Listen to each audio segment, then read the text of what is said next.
Seperti mana ilmu itu adalah merupakan anugerah terbesar diberikan oleh Allah kepada seseorang manusia, dan tiada yang lebih bernilai, tiada yang lebih berharga daripada segala pemberian yang diberikan oleh Allah Subhanahu wa ta'ala kepada manusia, melebihi daripada berharganya ilmu.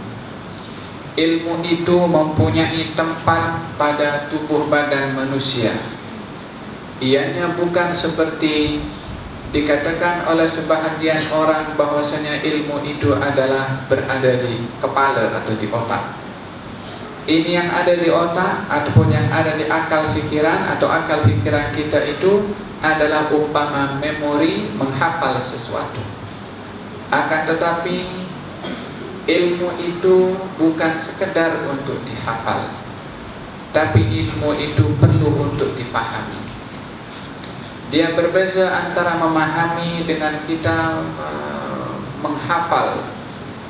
Itu iPad ataupun laptop ataupun komputer ataupun hadis ataupun USB boleh simpan pelbagai macam jenis ilmu, tapi dia tak boleh untuk memahami apa yang disimpan. Oleh karena yang sedemikian, Allah Subhanahu wa ta'ala bila mana menjelaskan tentang bagaimana manusia itu diciptakan oleh Allah dengan pelbagai anggota tubuh yang ada, Allah bila mana sebut masalah hati, Allah ikatkan dengan masalah pemahaman.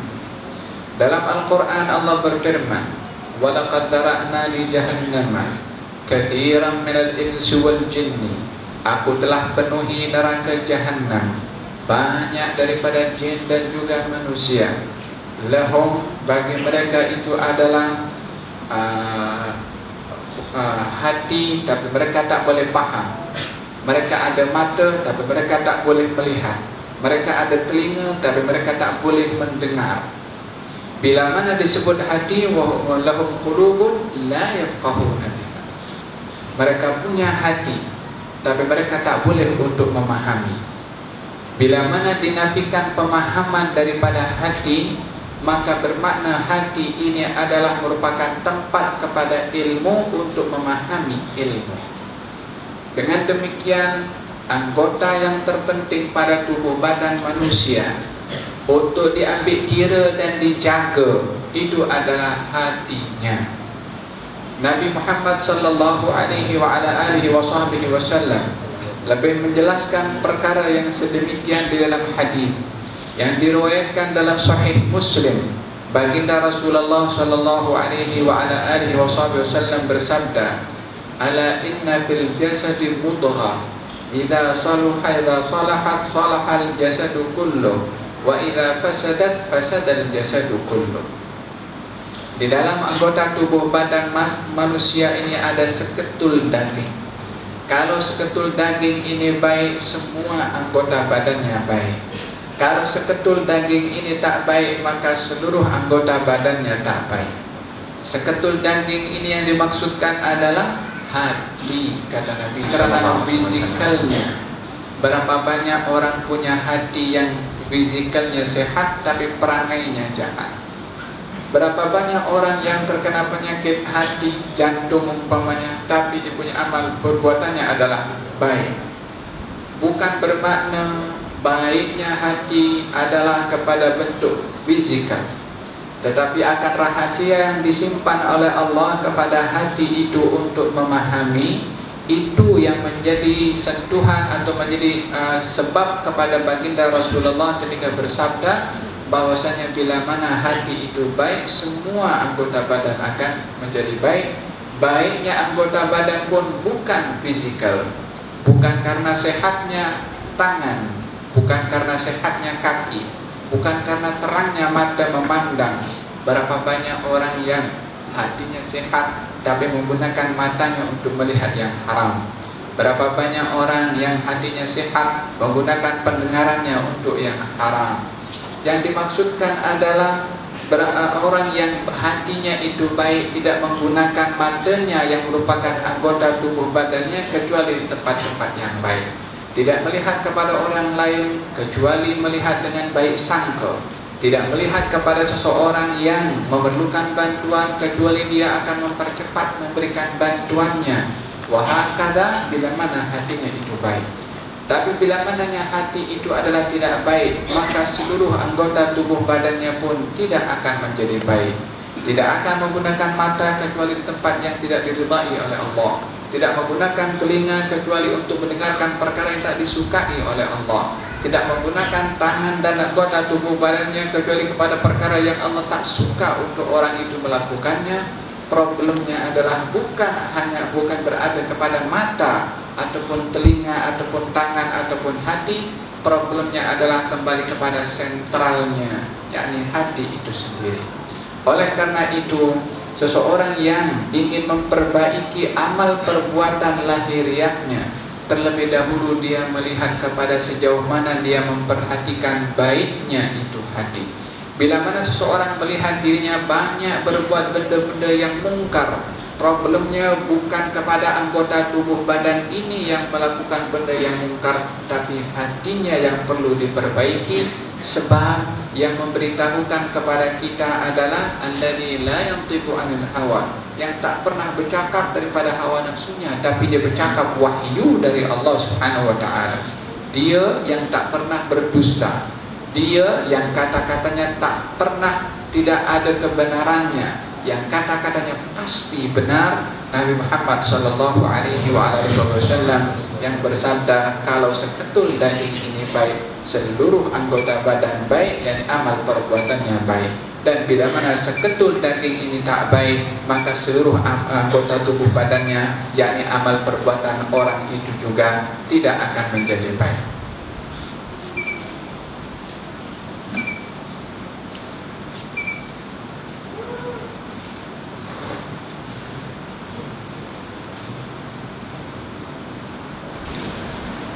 Sayyidina Ali bin Abi Talib karramallahu wajhah berkata, inna lillahi fil ardi aniyah.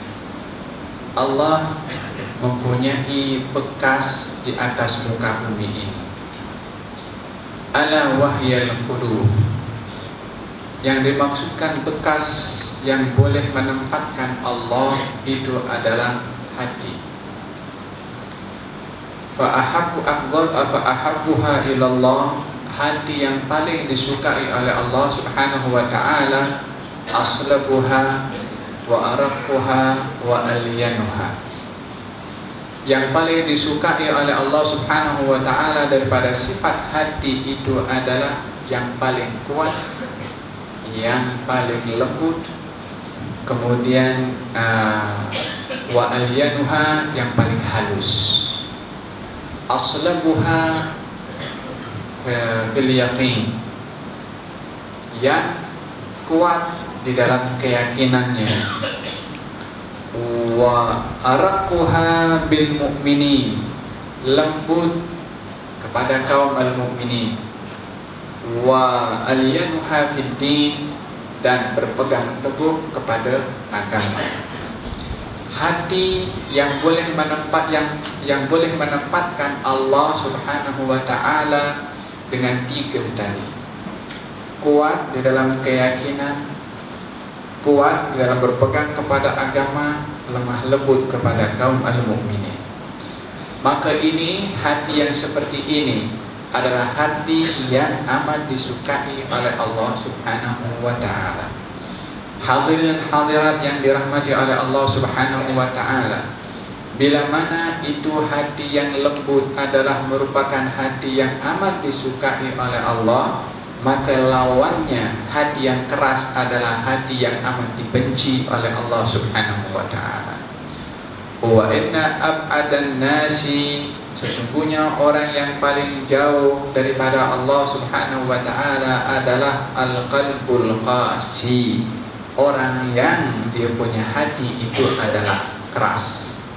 Allah Subhanahu wa ta'ala mensifatkan tentang kerasnya hati ini adalah thumma qasat qulubukum min ba'di dzalika fahiya kal hijarati aw ashaddu qaswa wa inna minal hijarati lama yatafajjaru minhu al-anhar wa inna minha lama yashaqqaqu fayakhruju minhu al-ma' wa inna minha lama yahbitu min khasyatillah. Kemudian hati mereka itu keras. Hati mereka yang dimaksudkan adalah Bani Israel yang melihat kenyataan di hadapan matanya mukjizat Nabi Musa menghidupkan orang mati, lalu orang mati itu bercakap, kemudian orang itu mati lagi, nampak depan mata orang mati boleh hidup, boleh bercakap. Mereka masih ingkar dengan kenyataan yang sangat jelas datang daripada Allah Subhanahu wa ta'ala. Ingkarnya mereka Bani Israel terhadap ayat Allah yang begitu besar itu tanda sebagai kerasnya hati. Hati bila mana keras, dia tidak lagi melihat kepada kebenaran, bahkan lebih teruk daripada itu akan melihat kebenaran menjadi kebatilan. Tsumma qasat qulubukum min ba'di dzalik, akan keras hati mereka setelah itu. Setelah itu maknanya setelah melihat ayat Allah nampak depan matanya masih tidak mengambil iktibar, hatinya itu akan keras. Kerasnya hati ini kata Allah Subhanahu wa ta'ala kal hijarah, umpama kerasnya batu. Batu yang dimaksudkan adalah bukan batu kecil, tapi batu gunung itu pun juga batu, lebih keras daripada batu itu. Au asyaddu qaswah, bukan kerasnya sama dengan batu, tapi lebih keras berbandingkan kepada batu. Apakah nilai daripada hati ini yang kita kalau operate boleh diambil potong dengan pisau pun, bahkan dengan sudu kita boleh potong itu hati. Macam mana disifatkan oleh Allah keras, lebih keras berbandingkan kepada batu, sementara kita tak boleh nak hancurkan batu itu kecuali dengan alat-alat yang begitu besar daripada besi yang kuat untuk menghancurkan batu yang begitu besar seperti batu-batu gunung. Tapi Allah melabelkan hati yang keras ini lebih keras daripada batu. Bukan sama dengan batu, lebih keras berbandingkan batu. Ianya bukan memberikan isyarat kepada hati yang fisikal, tapi yang tersimpan daripada sifat-sifat hati itu. Au asyaddu qaswa, atau hati itu lebih keras berbandingkan kepada batu. Sebab apa? Wa inna minal hijarati lama yatafajjaru minhul anhar. Karena kamu akan tengok daripada batu yang keras itu terkadang boleh memancarkan atau memanjutkan air, dan air itu boleh mengalir daripada batu yang keras, boleh memanjutkan air.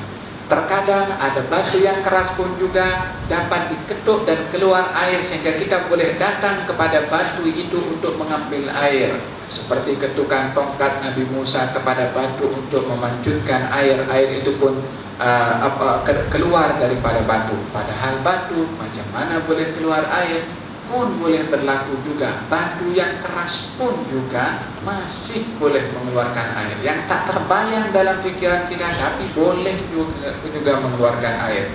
Wa inna minha lama yahbitu min khasyatillah. Ada kalanya juga batu itu jatuh daripada gunung, begitu besar itu batu, jatuh sebab khasyatillah, takut kepada Allah Subhanahu wa ta'ala.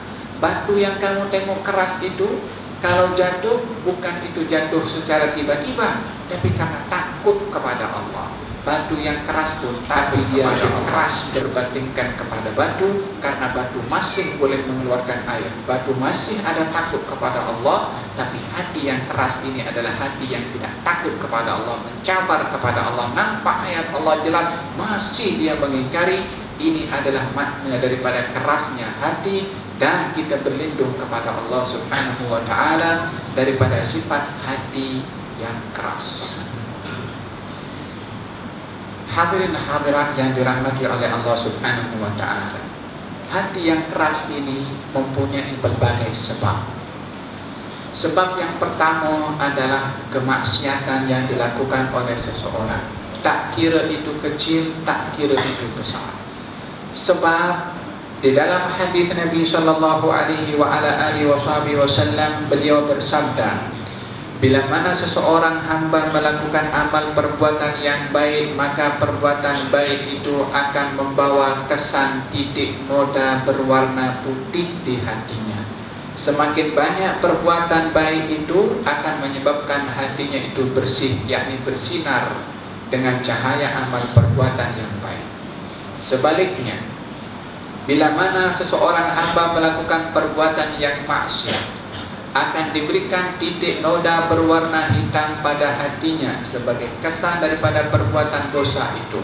Semakin banyak dosa yang dilakukan itu, hatta yaswaddal qalbu kulluh, sehingga hati ini akan menjadi hitam secara keseluruhan. Hitam dan putihnya hati kiasan kepada bersih dan kotornya itu hati dengan maksiat ataupun dengan taat yang dilakukan oleh seseorang. Perkara yang kedua yang menyebabkan hati ini akan menjadi keras adalah ghaflah, lalai daripada mengingati kepada Allah Subhanahu wa taala, lalai daripada untuk sentiasa mempunyai hubungan dengan Allah Subhanahu wa taala, lalai dengan disibukkan perkara-perkara yang mengingatkan kita kepada Allah Subhanahu wa taala. Lalainya kita itu boleh membawa kita kepada kerasnya hati.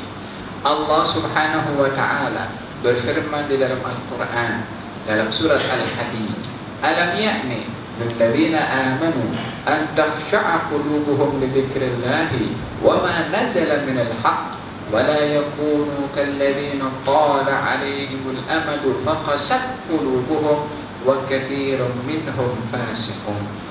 Tidakkah tiba masanya bagi orang-orang yang beriman untuk khusyuk hatinya kepada mengingat Allah, untuk patuh hatinya, takut hatinya ketika mengingat Allah. Dan jangan mereka menjadi seperti orang-orang yang dahulu daripada ahlul kitab, yang telah jauh jarak antara mereka dan nabi-nabi mereka, sehingga keras hati mereka dan ramai daripada mereka yang berbuat kefasikan. Saya akan bahas bahagian yang kedua penghujung ayat itu pada penghujung nanti insya-Allah.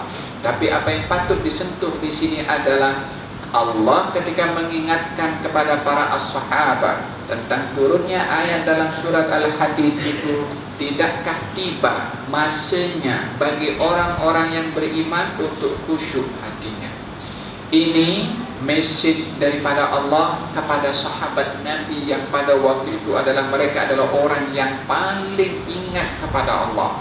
Mereka adalah orang-orang yang tak pernah memutuskan hubungan mereka dengan Allah. Mereka yang sentiasa menjadikan matlamat utama mereka itu adalah Allah. Tapi ditegur oleh Allah Subhanahu wa ta'ala kepada mereka. Apa agaknya yang menyebabkan mereka, Nabi menyuruh kepada mereka itu untuk menangis karena ditegur oleh Allah Subhanahu wa ta'ala. Mereka disuruh untuk menangis oleh Nabi SAW sebab turunnya ayat itu. Agaknya apa yang mereka buat oleh para sahabat itu sehingga ditegur oleh Allah. Dalam riwayat disebutkan bahwasanya as-sahabah duduk bersama satu dengan yang lain, borak-borak. Lalu dalam borak-borak itu mereka gelak ketawa, sehingga ketawa mereka ini didengar oleh Nabi SAW. Beliau keluar daripada rumahnya dalam keadaan memerah wajahnya, menegur kepada mereka, adakah kamu sudah merasa terjamin daripada hukuman Allah sehingga kamu masih boleh sempat tertawa dengan suara gelak ketawa kamu? Macam mana boleh ketawa kamu ini sementara kamu belum mendapat jaminan untuk selamat dari Allah Subhanahu wa ta'ala? Tuan-tuan dan puan-puan, ketawa ditegur oleh Allah Subhanahu wa ta'ala. Mereka adalah merupakan orang-orang yang ingin disempurnakan oleh Allah Subhanahu wa ta'ala. Memang tak ada keraguan ketawa itu adalah perkara yang boleh. Bahkan kalau mengikut ahli psikologi, ketawa itu adalah merupakan ubat untuk menghilangkan stres daripada masalah yang kita mungkin menghadapi di dalam hidup. Tetapi bila mana gelak ketawa itu melebihi daripada had yang sepatutnya seseorang itu membatasi untuk banyak ketawa, sehingga dikatakan kathratul dhahik tumitul qalb. Orang yang banyak ketawa ini dapat mematikan hati, mengeraskan hati. Kalau bukan ketawanya, kalau banyak ketawa. Oleh kerana sedemikian, baginda Rasulullah SAW bersabda, Kalau kamu tahu apa yang aku tahu, kamu akan lagi banyak menangis berbandingkan kamu ketawa. Demikian baginda Rasulullah mengaitkan antara ketawa dengan menangis dengan ilmu yang ada di dalam hati tentang hakikat ciptaan Allah Subhanahu wa taala dan tuntutannya kepada semua makhluk, khususnya yang mukallaf daripada jin dan juga manusia. Demikian baginda Rasulullah sallallahu alaihi wa ala alihi wasallam mengingatkan kepada mereka para as-sahabat ketika banyak ketawa dengan mengatakan, kalau kamu dengan mengingatkan kepada mereka, adakah kamu sudah merasa terjamin daripada hukuman Allah sehingga kamu masih boleh ketawa? Mereka pun menyesal dengan apa yang berlaku kepada mereka. Maka kata mereka bertanya kepada Rasulullah, apa kafarahnya? Macam mana nak hapuskan kesilapan yang kami buat tadi, wahai Rasulullah? Ketawa tadi dianggap satu kesilapan oleh para sahabat. Demikian kata baginda Rasulullah SAW, hendaklah kamu banyak menangis sebanyak mana tadi kamu ketawa. Sebanyak mana tadi kamu ketawa, sebanyak itu juga kamu menangis. Demikian nasihat dan teguran daripada Rasulullah kepada para sahabat untuk mengelakkan daripada kerasnya hati, nak bagi tahu bagaimana bahaya hati itu sendiri, sehingga perkara-perkara yang kita anggap remeh ataupun benda biasa, tapi bagi Nabi sallallahu alaihi wasallam adalah masalah prinsip dan yang penting, sehingga ditegur oleh Nabi sallallahu alaihi wasallam. Sebab yang kedua daripada yang menyebabkan kerasnya hati itu adalah al-ghaflah ataupun lalai tadi. Oleh karena itu kita berdoa kepada Allah Subhanahu wa taala agar supaya kita dijauhkan oleh Allah daripada sifat ghaflah, daripada sifat lalai. Benda-benda yang lalai ini akan tiba kepada kita bila mana kita banyak menyibukkan kepada hal-hal yang melalaikan kita, baik dalam hal keduniaan atau hal-hal yang bersifat keseronokan belaka. Perkara-perkara ini bila mana tidak dikawal dan tidak dikontrol, dengan kita menyusun schedule atau jadual untuk kita mempunyai masa-masa tertentu berhubungan dengan Allah dan tidak boleh dikacau dengan hal-hal yang lain, maka kita akan terbawa oleh arus kelalaian tanpa kita sedari. Maka dengan demikian, untuk mengelak daripada hal-hal yang melalaikan ini, kita mengatur waktu kita selain daripada solat-solat fardu yang wajib untuk kita lakukan, masa untuk kita bersama dengan Allah, dan juga majlis-majlis seumpama ini yang mengingatkan kita kepada Allah Subhanahu wa taala, yang mana ini adalah merupakan majlis yang mengingatkan kita kepada Allah. Namanya majlis zikir. Majlis zikir, majlis yang mengingatkan kita kepada Allah Subhanahu wa taala. Yang ketiga yang dapat mengeraskan hati ini adalah al-i'rab, berpaling daripada kebenaran, berpaling daripada kenyataan yang sadik, kenyataan yang benar. Seperti mana Allah tadi mensifatkan kepada Bani Israel akan kerasnya hati mereka itu setelah melihat kenyataan yang benar, ayat Allah Subhanahu wa taala, mereka enggan untuk menerimanya, maka keras hati mereka. Dan ini adalah merupakan yang sangat berbahaya berbandingkan kepada dua tadi. Yang pertama tadi adalah dosa, dan yang kedua adalah lalai. Kedua perkara ini boleh mengeraskan hati, tapi prosesnya adalah memakan masa. Tapi orang yang berpaling daripada ayat-ayat Allah setelah dia tahu kebenarannya, ini adalah yang amat berbahaya kepada cepatnya proses hati untuk menjadi keras.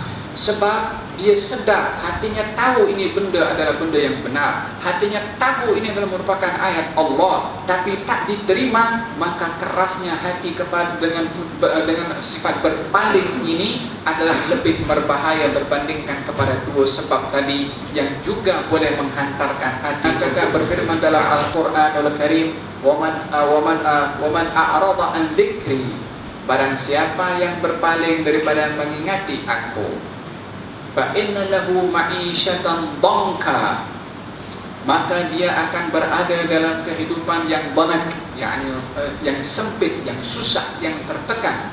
Wa man a'rada an dzikri fa inna lahu ma'isyatan dhanka wa nahsyuruhu yaumal qiyamati a'ma. Kami akan bangkitkan nanti di hari kiamat dalam keadaan buta. qal Rabbi lima hasyartani a'ma wa qad kuntu basira. Ya Allah, kenapa engkau bangkitkan kami dalam keadaan buta sementara kami di dunia kami boleh melihat? Allah menjawab, qala kadzalika atatka ayatuna fanasitaha fakadzalika al-yawma tunsa. Telah datang kepada kamu ayat-ayat daripada kami dan kamu lupakan, kamu berpaling. Hari ini pun kamu dilupakan dan kami pun berpaling daripada kamu. Wa hakadha, bagi mereka orang waman adzlamu, dan siapa orang yang lebih zalim, kata Allah Subhanahu wa taala, mimman dzukira bi ayati, melebihi daripada zalimnya orang-orang yang di mana diberi peringatan oleh Allah dengan ayat-ayat Allah berpaling daripada ayat-ayat tersebut.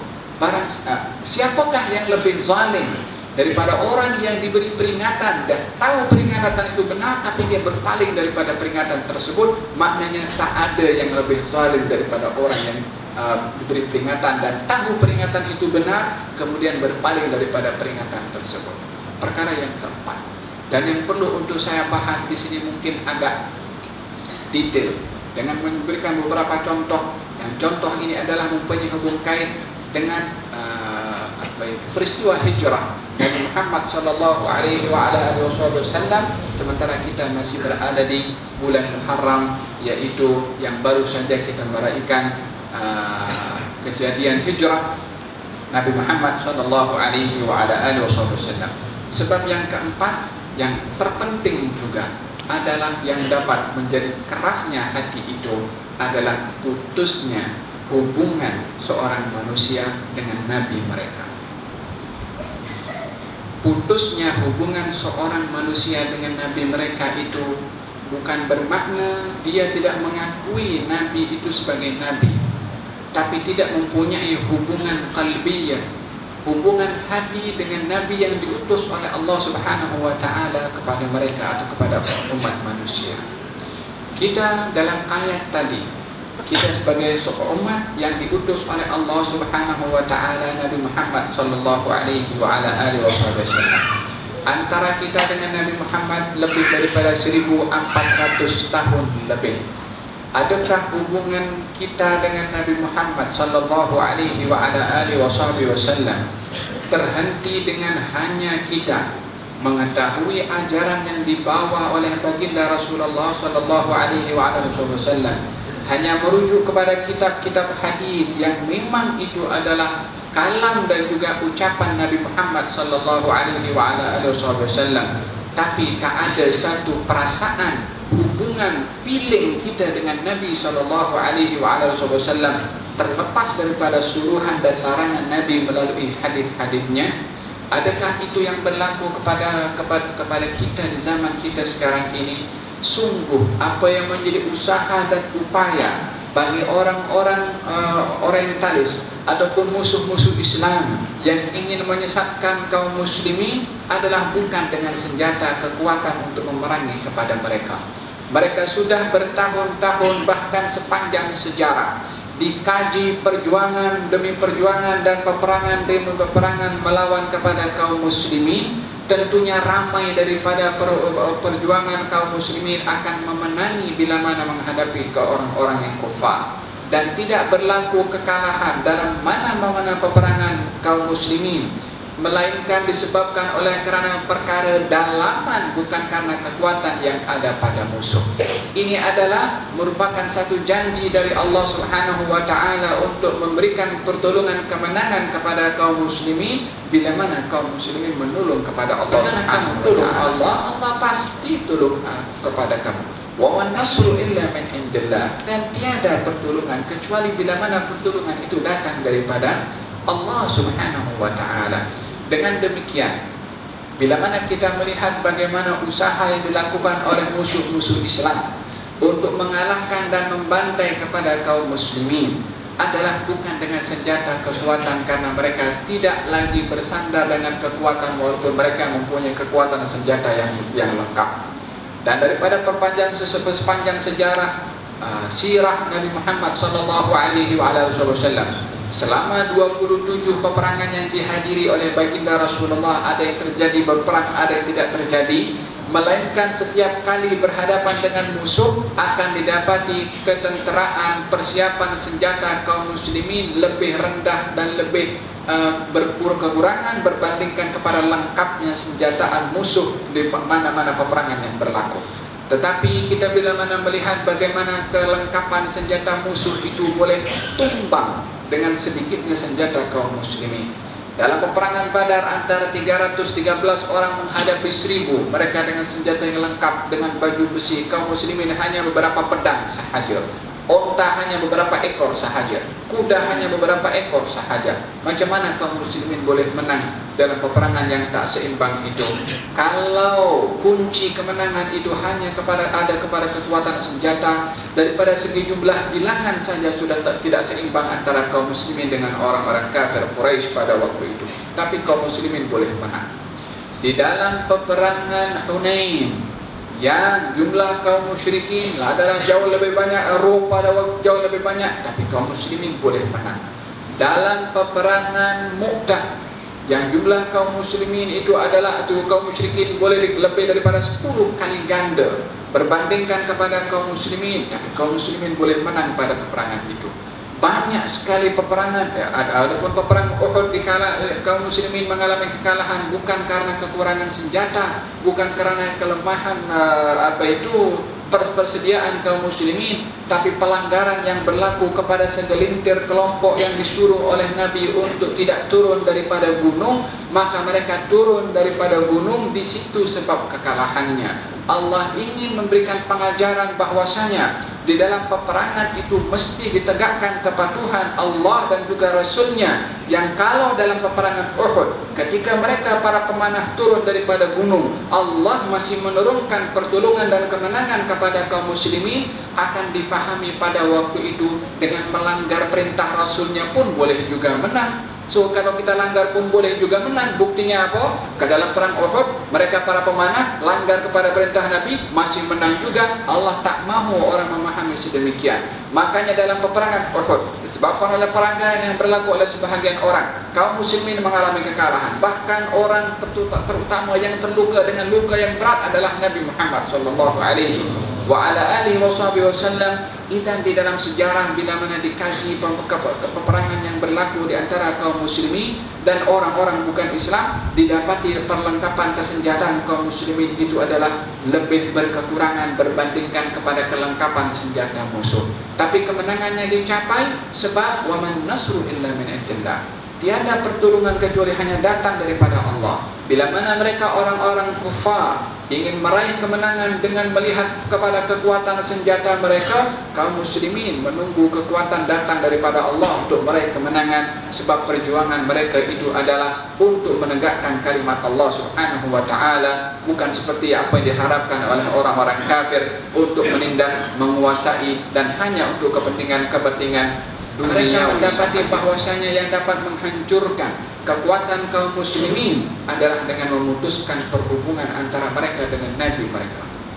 Pelbagai usaha dilakukan, daripada pelbagai hiburan yang ada, bahagian daripada untuk kita merenggangkan hubungan kita dengan Nabi sallallahu alaihi wa ala alihi wasallam, untuk lebih kita fokus mengkaji sejarah dan sirah Nabi Muhammad sallallahu alaihi wa ala wasallam.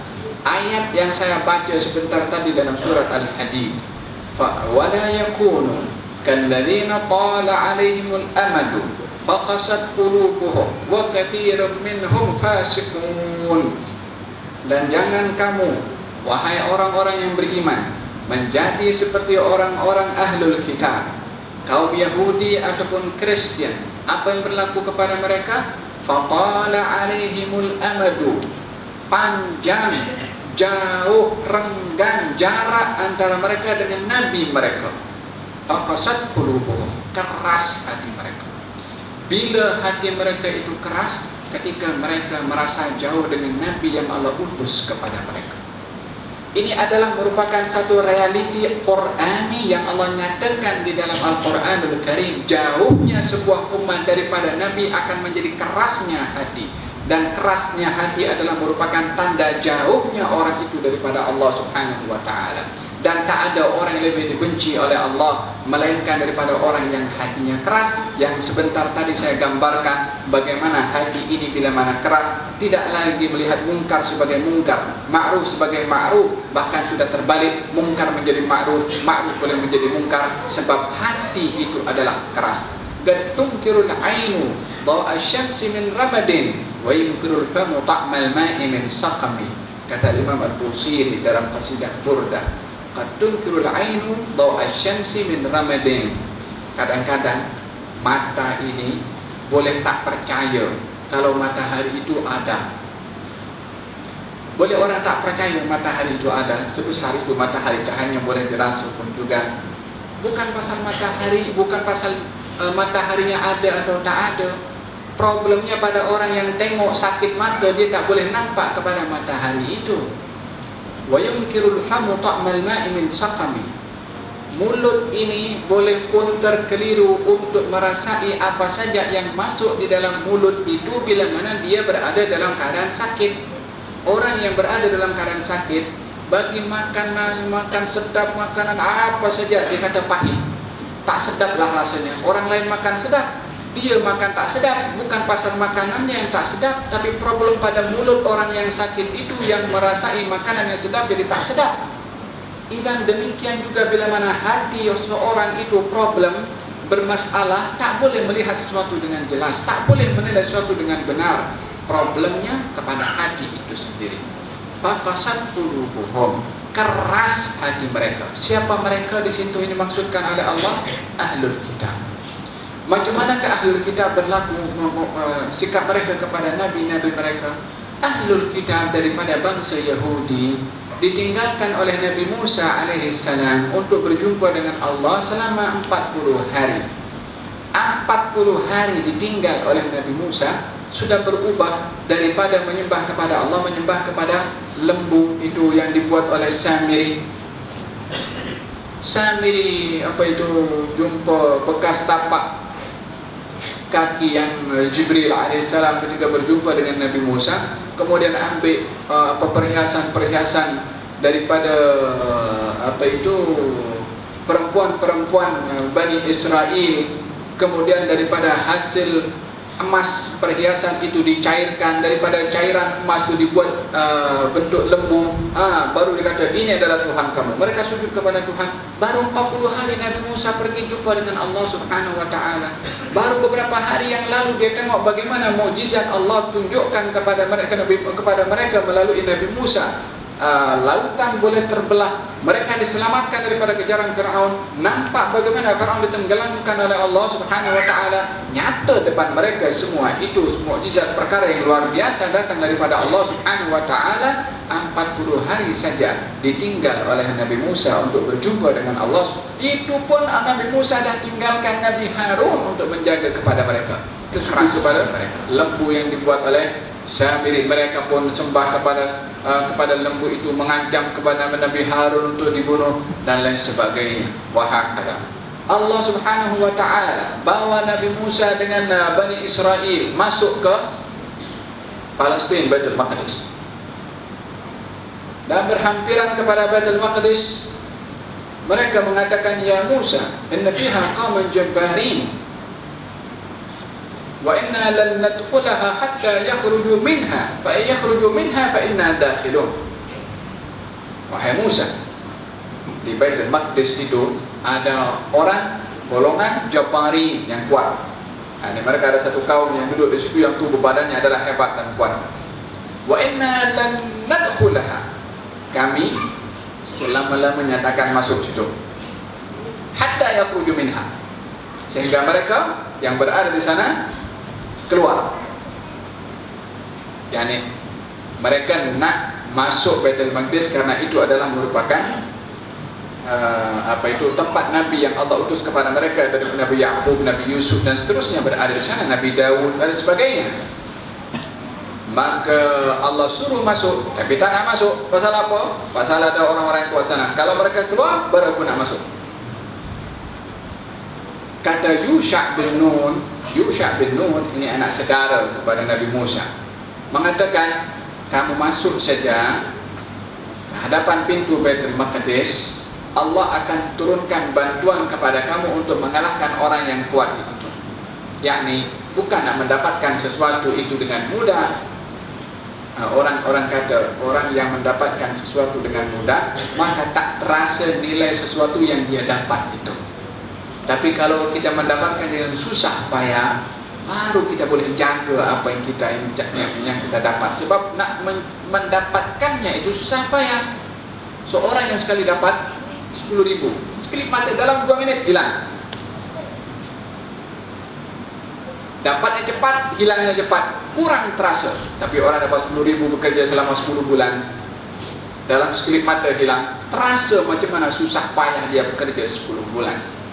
Allah Subhanahu wa ta'ala ingin mengajarkan kepada umat manusia, bila mana ingin mencapai sesuatu yang tinggi nilainya, mesti dengan berusaha, mesti dengan berkorban, mesti dengan susah payah. Fafatil jannatu bil makari wa fafatil naru bis syahawat.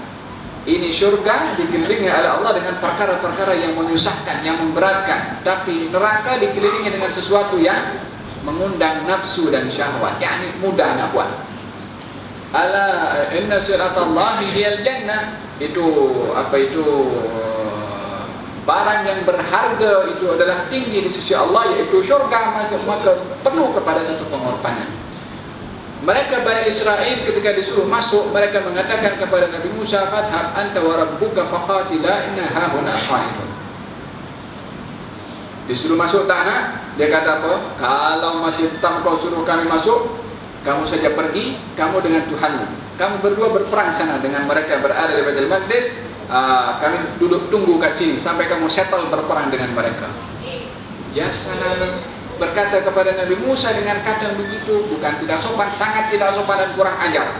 Macam mana dikatakan idhab anta wa rabbuka faqatila inna hahuna qa'idun? Bila mana hubungan antara satu umat dengan nabinya itu tidak ada takzim, tidak ada pengagungan kepada nabi yang diutus oleh Allah kepada mereka, maka mereka akan menilai nabi itu macam manusia biasa. Berapa banyak pun di zaman kita sekarang orang mengatakan nabi memang manusia biasa. Memang dia manusia, fisikalnya manusia, mata, ada telinga, dan melakukan perkara-perkara yang biasa dilakukan oleh manusia. Tapi dia adalah manusia yang luar biasa. Bukan manusia biasa, tapi manusia luar biasa. Disebabkan oleh kerana Nabi SAW bila mana berjalan tidak mempunyai bayangan. Manusia berjalan ada bayangannya. Nabi SAW boleh melihat di belakang macam mana Nabi boleh melihat di hadapan. Manusia tak boleh untuk melihat di yang belakang. Nabi SAW boleh menembusi lapisan langit dan sampai kepada Sidratul Muntaha. Manusia hanya sampai kepada bulan sahaja. Ketika seseorang itu melihat kepada Nabi mereka adalah sebagai manusia biasa, maka akan terpikir kepadanya perkara-perkara yang silap boleh berlaku kepada Nabi itu juga. Dengan demikian, seorang sahabat Nabi SAW, kalau saya tidak silap namanya Amr atau Abdullah bin Amr ibn al-As, mengatakan kepada Rasulullah, "Ya Rasulullah, aku mengingat kepada kamu kalau kamu ini adalah manusia seperti kami. Kadang-kadang marah, kadang-kadang kamu tidak marah.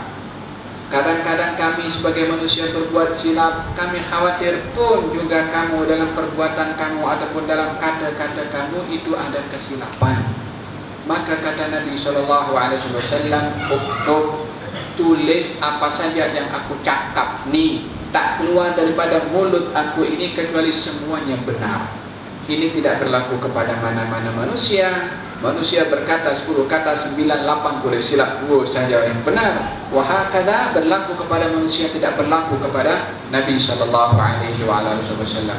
Bila mana berlaku kepada manusia, bahwasanya manusia bila mana berkeringat, maka keringatnya itu adalah, kalau kita berkeringat, maaf cakap, bau kurang sedap dan kurang manis. Tapi tidak pada Nabi SAW, yang bau keringatnya itu adalah lebih wangi daripada bau minyak kasturi. Ummu Sulaim, ibu kepada Anas ibn Malik, radhiyallahu anha wa ardhaha melihat Nabi sallallahu alaihi wasallam. Dalam Sahih Muslim juga dinyatakan baginda tertidur. Ketika tidur, baginda didapati penuh dengan keringat tubuh badannya. Bila mana berkeringat, nampak ketulan keringat yang ada pada tubuh badan Nabi sallallahu alaihi wasallam umpama intan permata yang berkilau bila mana terkena kepada cahaya.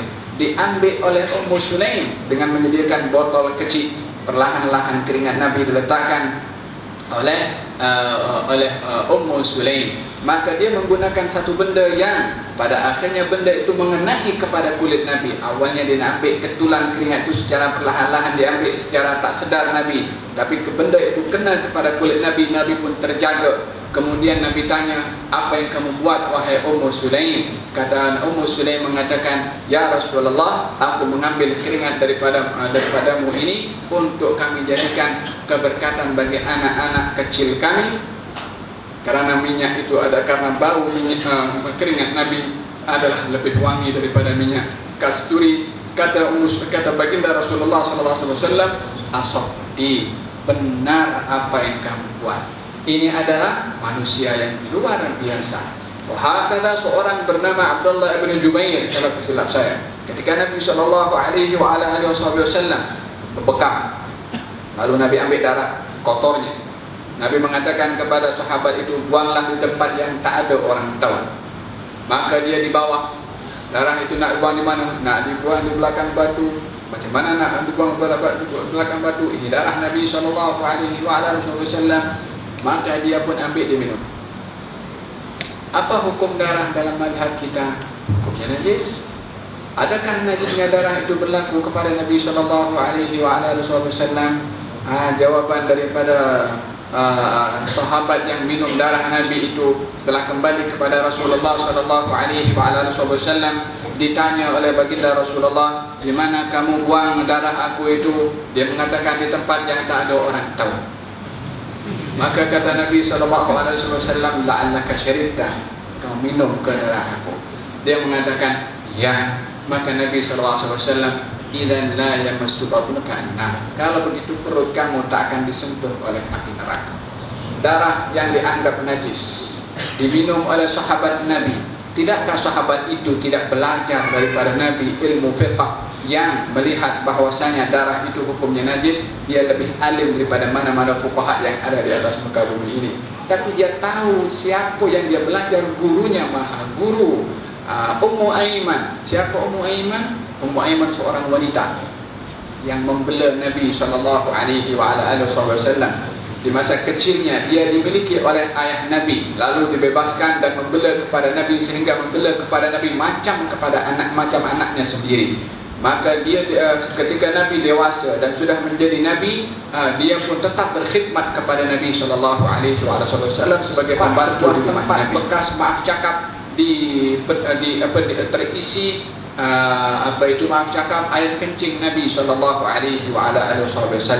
Sebab Nabi tidak akan buang air kecil kecuali di tempat yang memang layak atau sesuai untuk Nabi buang hajat di situ. Pada ketika itu untuk tidak dan keadaan amat terbatas pada waktu itu, bukan seperti yang ada di zaman kita sekarang. Nabi ketika buang air kecil ditempatkan di sebuah tempat dan ingin dibuang di tempat yang sesuai seperti mana kebiasaan Nabi melakukannya. Ketika berada di tempat itu, keesokan hari Nabi kita keluar daripada biliknya, didapat di tempat yang awalnya berisi air kencing itu sudah tidak ada lagi berisi, tinggal botolnya sahaja, tinggal bekasnya sahaja. Maka ditanya kemana oleh Nabi SAW. Ummu Aiman mengatakan, aku telah meminumnya karena disangka air daripada Nabi SAW. Maka Nabi menjawab pun juga, kalau begitu perut kamu tak akan disentuh oleh api neraka. Al-Imam Muhammad bin Illan As-Siddiqi dalam kitab Syarah Riyadhus Salihin yang dinamakan Dalilul Falihin menceritakan perkara yang sedemikian. Mana ada insan di atas muka bumi ini yang darahnya boleh diminum kecuali Rasulullah SAW. Kalaupun darah manusia diminum, kalau darah penjenayah mungkin boleh membawa mudarat kepada orang yang meminumnya atau memakannya. kecuali baginda Rasulullah sallallahu alaihi wasallam, yang tak boleh berlaku kepada mana-mana orang-orang saleh di atas muka bumi ini, melainkan darahnya adalah najis. Itu khas untuk Nabi sallallahu alaihi wasallam. Mana-mana orang yang baik, mana-mana orang yang saleh, mana-mana orang yang dia dekat dengan Allah Subhanahu wa taala, darahnya tidak seperti Nabi sallallahu alaihi wasallam, dan juga najisnya. Demikian keistimewaan yang diberikan oleh Allah Subhanahu wa taala kepada baginda Rasulullah sallallahu alaihi wasallam, menunjukkan ini manusia adalah manusia luar biasa. Sebahagian orang memandang bahwasanya baginda Rasulullah adalah nabi diutus oleh Allah untuk membawa risalah, yakni macam apa? Maaf cakap, macam postman. Tahu postman? Dihantar bawa surat, selesai hantar surat, settle masalah, balik ke tempat kerja dia. Nabi sallallahu alaihi wasallam, alangkah hinanya seseorang melihat kepada nabinya seperti itu, membawa surat menyampaikan risalah wahyu dari Allah, Al-Quran, selesai khalas. Tak ada hubungan antara kita dengan Nabi sallallahu alaihi wasallam. Cukup ada Quran, cukup ada dengan hadis yang dibawa oleh baginda Rasulullah sallallahu alaihi wasallam. Kita mempunyai dua masalah, dua perkara yang penting di dalam pegangan agama kita. Yang dua perkara penting ini adalah menjadi senjata yang ampuh musuh untuk menghancurkan umat Islam, adalah memutuskan hubungan mereka dengan Nabi mereka dengan tidak mengetahui siapa Nabi mereka. Bukan tidak tahu namanya, semua orang tahu nama Nabi Muhammad SAW. Orang kafir tahu nama Nabi Muhammad SAW. Tapi hubungan macam mana saya katakan secara batin, kerohanian, hubungan hati kita dalam mentakzimkan kepada Nabi sallallahu alaihi wasallam, itu yang menjadi titik perhubungan yang kuat bagi umat ini dengan Nabi untuk sampai kepada kejayaan yang cemerlang di dalam membawa agama Allah Subhanahu wa taala. Tanpa ada hubungan yang seperti itu akan menjadi sekedar surah, gambaran zahir sahaja, tapi tak ada ruh, karena itu adalah merupakan senjata kepada orang-orang kufar untuk mematahkan kekuatan kaum muslimin dengan memutuskan perhubungan mereka dengan Nabi yang diutus oleh Allah Subhanahu wa taala kepada mereka. Dengan jelasnya apa yang Allah firmankan di dalam Al-Quran sebentar tadi, fatala alaihimul amadu faqasat qulubuhum. Jauh jarak antara mereka Bani Israel dengan Nabi mereka, keras hati mereka. Dengan apa? Dengan jauhnya hubungan mereka dengan Nabi mereka. Walaupun kita dalam sejarah tak ada Nabi yang diutus, atau tak ada kaum yang diutus oleh Allah Nabi sebanyak mana Nabi yang diutus oleh Allah kepada Bani Israel. Terlalu banyak. Nabi terbanyak diutus daripada Bani Israel. وَجَعَلْنَا مِنْهُمْ أَئِمَّةً يَهْدُونَ بِأَمْرِنَا لَمَّا صَبَرُوا. Bermula daripada Nabi Ya'qub alaihissalam yang menjadi datuk kepada seluruh Bani Israel sampai kepada Nabi Isa, semuanya daripada Bani Israel. Nabi Ya'qub, Nabi Yusuf, Nabi Ayyub, Nabi Daud, Nabi Sulaiman, Nabi Harun, Nabi Musa, Nabi Isa, Nabi Yahya, Yusha bin Nun, kesemuanya adalah merupakan bahagian daripada Nabi yang diutus oleh Allah daripada kalangan Bani Israel. Itu Nabi yang dikenal namanya, diceritakan. Ada Nabi yang tak diceritakan oleh Allah dalam Al-Quran. Nabi Daniel, Nabi Hazriel, macam-macam Nabi. Nabi Syar'un pun juga daripada Bani Israel. Walaupun banyaknya Nabi diutus oleh Allah Subhanahu wa ta'ala daripada Bani Israel, kerana tak ada takzim kepada Nabi yang Allah utus kepada mereka, maka berlakulah pandangan mereka kepada Nabi-Nabi hanya sekedar manusia biasa. Tak ada takzim kepada Nabi yang diutus oleh Allah Subhanahu wa ta'ala, maka perkara demi perkara, masalah demi masalah menimpa kepada mereka. Sebab connection antara mereka dengan Nabi mereka terputus, walaupun mereka nampak dengan Nabi yang diutus oleh Allah. Yang diistimewakan oleh Allah Subhanahu wa ta'ala dengan keistimewaan kasih dan cinta serta takzimnya Allah kepada Nabi Muhammad sallallahu alaihi wasallam, berkehendak untuk agar supaya rasa kasih sayang Allah kepada Nabi ini berkekalan dan nampak melalui bagaimana umat ini mengasihi kepada Nabi Muhammad sallallahu alaihi wasallam.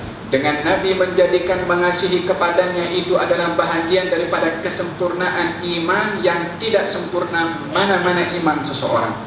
Walaupun sejauh mana ibadahnya, walaupun beratus ribu kali pergi ke haji, walaupun sebanyak mana harta yang diinfakkan, kalau tak ada kasih dan sayang kepada Nabi Muhammad melebihi daripada kasih sayangnya kepada diri mereka sendiri, bahkan kepada apa saja yang mereka miliki, mereka ini berada dalam ancaman daripada Allah Subhanahu wa ta'ala.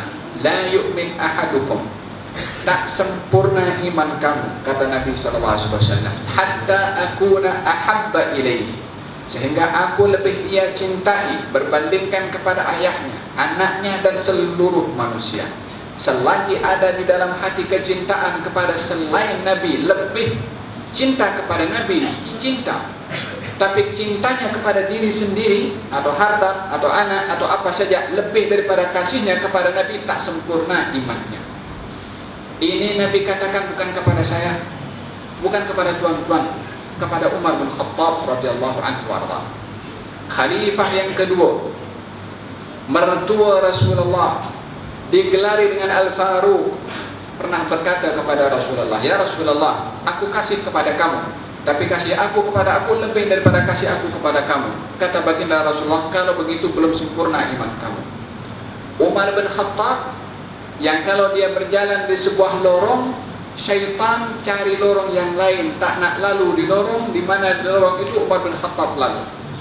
Ihlaka ya ibn al-Khattab, kata baginda Rasulullah, hebatnya engkau wahai ibn al-Khattab, kamu tidak jalan di sebuah lorong, melainkan syaitan akan cari lorong daripada lorong selain lorong kamu.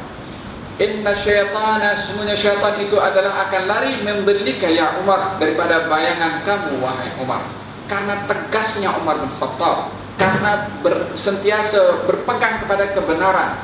Tapi dalam masalah cinta itu, bila mana dikaitkan kecintaan kepada diri sendiri lebih daripada kecintaannya kepada baginda Rasulullah, belum sempurna iman kamu wahai Umar.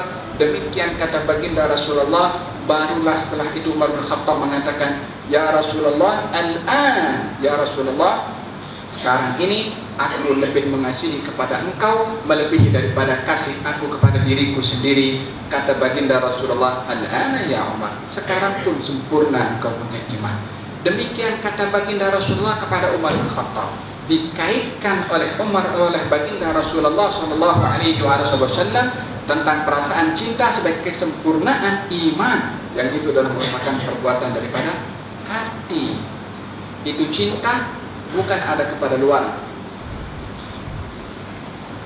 Orang kata apa, dari mata turun ke hati, tetap kembali kepada hati juga. Ini markas sentral nak menempatkan kasih, takdim dan cinta. Ianya berbeza dengan ikut. Dua perkara penting yang perlu untuk difahami kaitan kita dengan Nabi SAW adalah cinta dan ikut. Tapi bukan hanya sekedar cinta tanpa ikut, ataupun ikut tanpa cinta. Ianya adalah umpama dua sayap yang tak boleh terbang dengan salah satunya. Kalaupun nak ambil satu daripada dua walaupun tak sempurna, maka adalah lebih ringan orang yang mengambil dengan cinta tanpa ikut, atau lebih ringan berbandingkan dia menggunakan ikut tanpa cinta. Sebab Nabi melabelkan orang yang cinta itu adalah dia sempurna imannya, tapi kalau tak berbuat dia banyak berbuat dosa. Tapi berbandingkan orang yang banyak berbuat taat, bila mana tidak ada cinta, maka dia tak sempurna imannya walaupun banyak buat taat. Demikian firman Allah Subhanahu wa ta'ala di dalam Al-Quranul Karim. Allah berfirman, qul, katakan wahai Muhammad, in kana aba'ukum, bila mana ayah-ayah kamu atau ibu kamu, wa abna'ukum, anak-anak lelaki atau perempuan kamu, wa azwajukum, istri-istri kamu atau suami-suami kamu, keluarga-keluarga kamu, dan juga saudara-saudara kamu, ataupun harta kamu, ataupun rumah kamu, ataupun transport kamu, lebih kamu cintai berbandingkan kepada Allah dan Rasulnya, fatarabbasu, hati-hati. Ini yang mengancam Allah Subhanahu wa ta'ala, fatarabbasu, hati-hati kamu untuk menerima hukuman dari Allah. Bila mana menjadikan kecintaan kepada selain Allah dan Rasulnya lebih daripada kecintaan kepada Allah, ketika memberitahukan bahwasanya tidak sempurna iman seseorang, melainkan aku lebih ia cintai berbandingkan kepada dirinya, ayahnya atau anaknya. yang berlaku kepada para sahabat radhiyallahu anhum wa ardahum dalam peristiwa hijrah adalah mereka lebih mendahulukan Nabi sallallahu alaihi wa ala alihi wasallam berbandingkan kepada diri mereka. Bukankah yang pertama tidur di katil Nabi untuk Nabi itu berhijrah Ali bin Abi Thalib? Apa yang dikorbankan oleh Ali bin Abi Thalib untuk tidur di katil Nabi? Nyawanya. Sebab dia berkeyakinan nyawa dia adalah nyawa Nabi lebih bernilai berbandingkan kepada nyawanya sendiri. Ketika berjalan bersama dengan Sayyidina Abu Bakar Siddiq, dan beliau risau ketika melihat Rasulullah berjalan di bawah terik panas matahari dan khawatir ada orang yang mengintai daripada hadapan, belakang, kanan dan kiri, sehingga menjadikan Sayyidina Abu Bakar berjalan dengan Nabi sekejap berada di depan, sekejap berada di belakang, sekejap berada di kanan, sekejap berada di kiri, macam tawaf di hadapan Nabi sallallahu alaihi wasallam. Ketika ditanya kenapa berbuat demikian, dan aku risau ya Rasulullah, bila mana ada orang mengintai daripada hadapan sana dengan menghunuskan panahnya kepada engkau, aku akan berada di hadapan engkau sehingga panah itu mengenai kepada diri aku sebelum mengenai kepada engkau. Bila mana aku risau berada daripada belakang, aku akan berpindah ke belakang. Bila mana aku risau di sebelah kanan, aku berpindah kanan. Demikian juga kiri. Tujuannya adalah terkorban Abu Bakar, jangan terkorban Rasulullah sallallahu alaihi wasallam. Berada di dalam gua yang pada waktu itu kaum musyrikin berada berhampiran dengan mulut gua. Sayyidina Abu Bakar menangis. Kata baginda Rasulullah, kenapa kamu menangis wahai Abu Bakar? Kata Abu Bakar mengatakan, ya Rasulullah, kalau salah seorang daripada mereka menundukkan kepala dan tengok ke bawah, akan nampak kepada kita. Kalau kita ternampak dan aku yang dibunuh, aku adalah Abu Bakar anak Abu Quhafa, aku seorang tak ada nilai. Tapi bila mana engkau yang dibunuh, akan mati umat manusia. Demikian pandangan Sayyidina Abu Bakar Siddiq yang menganggap harga nyawanya adalah lebih kecil, bahkan jauh lebih kecil berbandingkan kepada nyawa Nabi Muhammad sallallahu alaihi wa ala alihi wasallam. Demikian pahlawan-pahlawan hijrah daripada Sayyidina Ali bin Abi Thalib yang masih muda pada waktu itu belasan tahun umurnya. Sayyidina Abu Bakar Siddiq sebagai sahabat Nabi sallallahu alaihi wa ala alihi wasallam, dan demikian sejarah para sahabat radhiyallahu anhum wa ardhahum tidak pernah putus hubungan mereka dengan Nabi Muhammad sallallahu alaihi wa ala alihi wasallam. Wa man yu'azzim sya'airallah fa innaha min taqwal al-qulub. Siapa orang yang mengagungkan syiar-syiar Allah, itu adalah hakikat ketakwaan hati. Mengagungkan syiar-syiar Allah, hakikat ketakwaan hati. Nak meraih ketakwaan sebenar di dalam hati, pengagungan ini adalah satu perasaan yang ada di dalam hati sini. Kepada apa? Kepada syiar-syiar Allah. Apa syiar-syiar Allah? Walaupun ayat itu menyentuh kepada masalah haji, kita pergi ke haji sa'i antara Safa dengan Marwah. Apa pasal kita sa'i daripada Safa antara Marwah? Dari pertempatan hijau pun kita lari-lari juga di situ. Pasal mengingat tentang satu orang wanita yang dia tak putus asa mencari rezeki dari Allah Subhanahu wa taala, Siti Hajar. Kisah sudah habis. Apa pasal kita lari-lari? Ta'zim. Apa yang dia buat itu bukan perkara biasa, perkara luar biasa. So kita meraihkan juga, walaupun kejadian yang berlaku kepada Siti Hajar sudah 1000 tahun sudah berlalu. Apa pasal kita lontar jumrah? Bukan ada syaitan diikatkan sana untuk kita pukul dengan batu. Kalaupun nampak syaitan bukan dengan batu kecil, kita akan pukul, kita batu pakai batu besar. Kalau kita boleh nampak, bukan syaitan diikat di situ, tapi kita ta'zim kepada sebuah manasik yang ditetapkan oleh Allah Subhanahu wa taala dalam haji. Tawaf, berada di Mina 3 hari, berada di padang Arafah, semuanya adalah merupakan ta'zim kepada syiar-syiar Allah Subhanahu wa taala.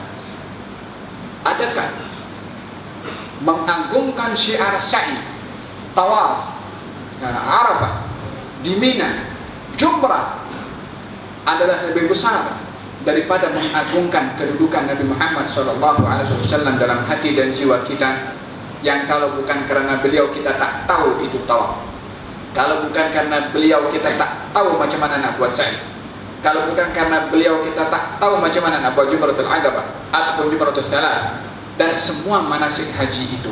tak akan diketahui kecuali dengan Nabi Muhammad SAW. Takkan mengagungkan Nabi Muhammad SAW lebih rendah berbandingkan mengagungkan kepada syiar-syiar Allah yang lainnya. Man yu'azzim sya'airallah fa innaha min taqwal qulub. Barang siapa orang yang mengagungkan syiar-syiar Allah adalah hakikat ketakwaan hati seseorang.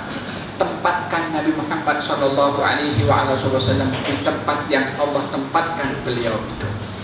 Keagungannya menjadi satu semangat spiritual kepada kita sebagai umat Nabi Muhammad SAW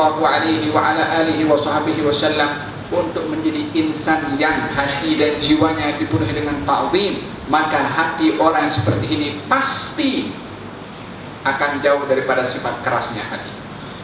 Tapi seseorang yang tidak ada ta'zim di dalam hatinya kepada Nabi SAW, pasti orang ini akan menjadi orang yang hatinya keras. Dua orang di zaman Nabi SAW bernama Dhul Khuwaisirah datang dalam sebuah acara ketika Nabi membahagikan harta rampasan perang. Dhul Khuwaisirah ini daripada segi penampilannya adalah orang yang saleh. Penampilannya tidak kemas sebagai isyarat kalau dia ini zuhud. Dahinya hitam sebagai tanda dia adalah banyak sujud. Pakaiannya itu adalah compang-camping, maknanya sebagai simbol dia orang yang miskin. Kain yang dipakainya itu sampai kepada betis, sebagai kiasan dia menyerupai kepada pakaian umumnya para sahabat dan Nabi SAW. Orang yang segi lahiriahnya ini adalah orang yang banyak melakukan amal ibadah zahir, berdiri di hadapan Rasulullah SAW dan bersabda, "I'dil, adillah kamu wahai Muhammad di dalam membahagikan harta rampasan perang." Kata baginda Rasulullah, Allah memberikan amanah kepada aku tentang wahyu langit untuk aku bawa. Takkan kamu tak percaya kepada aku tentang hal dunia? Hal langit wahyu Allah percaya kepada aku, takkan dalam urusan dunia kamu tak percaya? Orang itu pun bukan meminta maaf, dia pun pergi keluar. Kata baginda Rasulullah, saya khruju min dhiddi hadha, akan keluar daripada sulbi orang ini satu golongan yang kalau baca Quran kana unzil, macam Quran itu baru diturunkan, sedapnya suaranya, makhraj hurufnya yang betul, dan mungkin buat orang menangis juga karena bacaannya. Yakhrujuna minad dini kama yakhruju as-sahmu minar ramiyah la yajawiz taraqihim, tapi bacaan itu tak boleh melalui kepada kerongkongan mereka, just di mulut saja. Yakhrujuna minad din, akan keluar mereka itu daripada agama umpama keluarnya anak panah daripada busurnya. As-sahabat ingin membunuh kepada orang itu, Nabi melarangnya karena perkara itu kadang merupakan ketentuan daripada Allah yang akan berlaku. Ini orang penampilannya adalah orang yang zuhud, penampilannya adalah orang yang ahli dalam ibadah, tapi hatinya kosong daripada ta'zim kepada Nabi SAW. Seseorang badui yang berada dalam majlis Nabi ketika Nabi berkhutbah, itu badui terus berdiri kepada baginda Rasulullah dan memotong khutbah Nabi. Lalu dia bertanya, "Ya Rasulullah, mata sa'ah?" Wahai Rasulullah, bila itu hari kiamat? As-sahabat geram semua. Nabi tengah menyampaikan khutbah, orang saja bercakap, kalau ada orang potong tengah serius bercakap, kita pun geram juga. Sama kita serius bercakap, orang potong kita bercakapan. Ini Nabi tengah khutbah. Orang badui ini dia hidup secara tabiat, dia sopan santun kurang, tapi bukan berhasrat untuk nak berbuat perkara yang tidak sopan, karena dia tak tahu apa itu sopan dan apa itu tak sopan. Yakni dia punya neraca sopan dan tidak sopan tak ada bagi mereka, sebab mereka hidup di kalangan yang serba tabiat. Sehingga pernah satu peristiwa baginda Rasulullah SAW salat, kemudian di belakang ada badui. Badui yang salat di belakang Nabi, ada satu orang yang salat itu bersin. Ajib. Dia kata, Alhamdulillah. As-sahabah dah mula geram dah. Kepasan dalam salat bercakap. Dia kata, Yarhamukallah. Itu badui cakap. As-sahabah pun tengok lagi. Awalnya tadi yang tengok kepada dia satu dua orang, dia masa cakap Yarhamukallah, semua sahabat yang berada di belakang pun dah matanya melotot semua kepada badui itu. Kata badui itu mengatakan, kamu tengok aku pasal apa? As-sahabah lagi geram, dia tepuk pahanya macam ni. Yang bagi isyarat jangan bercakap. Sahabat tak berani bercakap pasal berada dalam salat. Maka selesai daripada salat, Nabi tanya, siapa tadi bercakap tadi? Kata dia mengatakan, ya Rasulullah. Kata badui itu mengatakan, wallahi, dia kata, dia tak marah, dia tak hardik, dia tak halau kepada aku. Dia beritahu kepada aku kalau salat ini adalah adanya takbiratul ihram, Quran, zikir dan salam. Dia tak boleh benda yang lain. Dia mengatakan, kalau begitu aku tak akan buat lagi, wahai Rasulullah. Dan badui itu buat benda itu bukan apa, dia tak tahu, jadi perlu untuk diajar. Jawab minal ayyam, satu peristiwa pun Nabi tengah mengajar, badui datang. Banyak kisah-kisah pengajaran berlaku antara baginda Rasulullah dengan badui. Badui datang, dia terus pergi ke pojok, maaf cakap, dia angkat dia punya kain, dia buang air kecil di pojok masjid. As-sahabah pun bangkit nak halau kepada badui itu supaya dia berhenti. Macam mana masjid? Kata baginda Rasulullah, biarkan. Kalau dia halau pun jadi masalah, jadi problem juga, banyak kecil kemana-mana. Jadi Nabi biarkan sampai habis. Kata Nabi SAW, ambil baldi, diisi dengan air, tuangkan di tempat situ. Lepas itu sahabat badui itu datang kepada Rasulullah. Ini sahabat tengah geram semua kepada badui dia akan perbuatannya tadi.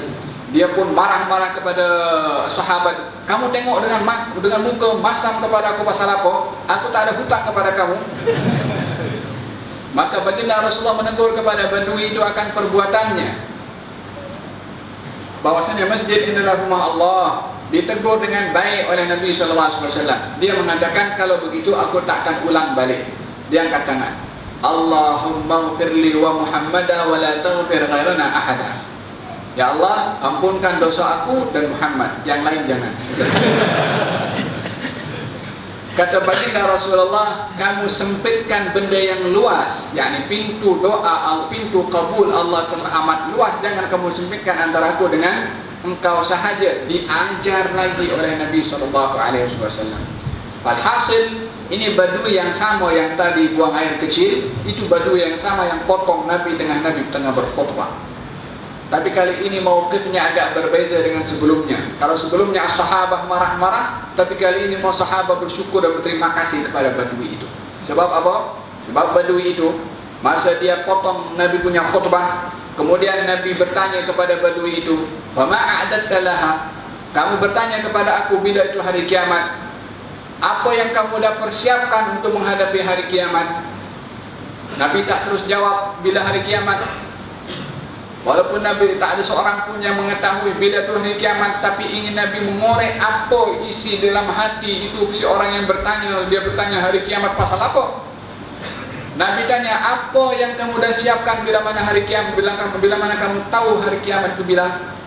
Dia mengatakan, ya Rasulullah, aku tak banyak buat amal, hanya saja hati aku ini dipenuhi dengan kecintaan kepada Allah dan juga Rasulnya. Dia kata, aku tak banyak buat amal, tapi hatiku ini adalah dipenuhi dengan kecintaan kepada Allah dan juga Rasulnya. Nabi bersabda, anta ma'aman ahbabta, kamu akan berada bersama dengan orang yang kamu cintai.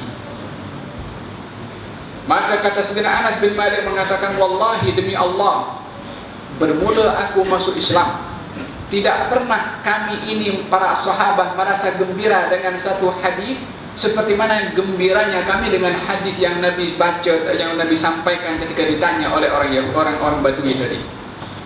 Bermula daripada masuk Islam, tak ada hadis yang lebih kami sukai melainkan daripada hadis yang dibacakan tadi oleh Nabi SAW. Kata Anas bin Malik, kalau begitu aku cinta Rasulullah, aku cinta Umar, aku cinta Abu Bakar, dan aku cintakan kepada Umar. Demi apa? Untuk bersama dengan orang yang dicintai. Setelah Badui itu mengawali, saya tak banyak beramal. Bukan bermakna tak beramal, dia beramal, tapi tak banyak seperti mana orang lain di dalam amalannya. Hanya yang ada, bekal yang ada dengan saya, jiwa saya dipenuh dengan kecintaan kepada Allah dan Rasulnya, ta'zim kepada Allah dan Rasulnya, kamalul iman, kesempurnaan iman, dan jauhnya hati daripada sifat-sifat yang keras. Kita berdoa kepada Allah Subhanahu wa ta'ala pada majlis yang penuh dengan barakah ini, di tempat yang dinamakan ada nisbah dengan taqwa, dan hakikat ketakwaan itu adalah ada di dalam hati.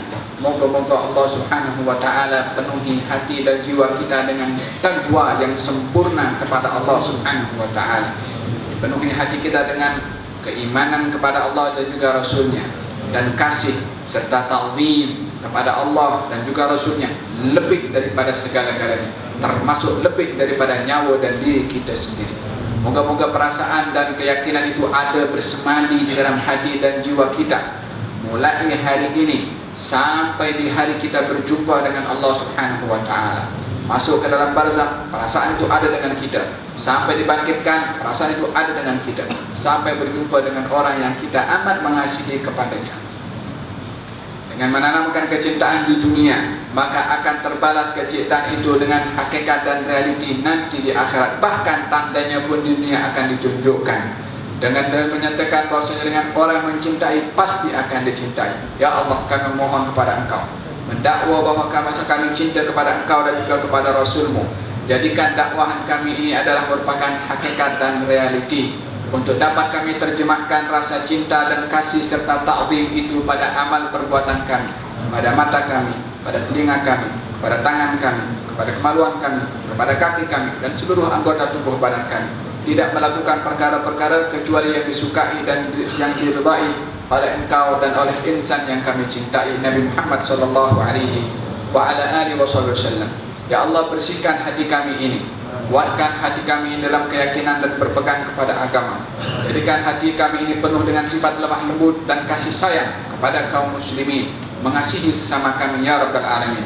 Kuatkan ikatan persaudaraan kami dengan ikatan iman yang telah Engkau ikat kami dengan iman. Sempurnakan kami keimanan kami ini ya Rabbal Alamin. Hanya kepadamu kami mohon dan berharap, dan hanya Engkau yang mampu untuk menunaikan dan juga memenuhi semua hajat kami ya Rabbal Alamin. Allahumma jam'ana hadha jam'an marhuma, wa tafarruqana min ba'dihi tafarruqan ma'suma, wa la taj'alna wala minna wala hawalaina syaqiyan wala mahruma. Barik fil hadirin wal hadirat, Allahumma barik fil hadirin wal hadirat, Allahumma la qulubana bil iman wal yaqin, Allahumma thabbitna ala la ilaha illallah, ahyina ala la ilaha illallah, wa amitna ala la ilaha illallah, wahsyurna fi zumrati ahli la ilaha illallah, wa adkhilna al-jannata bi la ilaha illallah. Muhammadur Rasulullah sallallahu alaihi wa ala alihi wasallam, mutahaqqiqin bihaqaiha hasanan ma'nan dhahiran wa batinan, wa sallallahu ala sayyidina Muhammadin wa ala alihi wasallam, walhamdulillahi rabbil alamin. Wassalamu alaikum warahmatullahi wabarakatuh.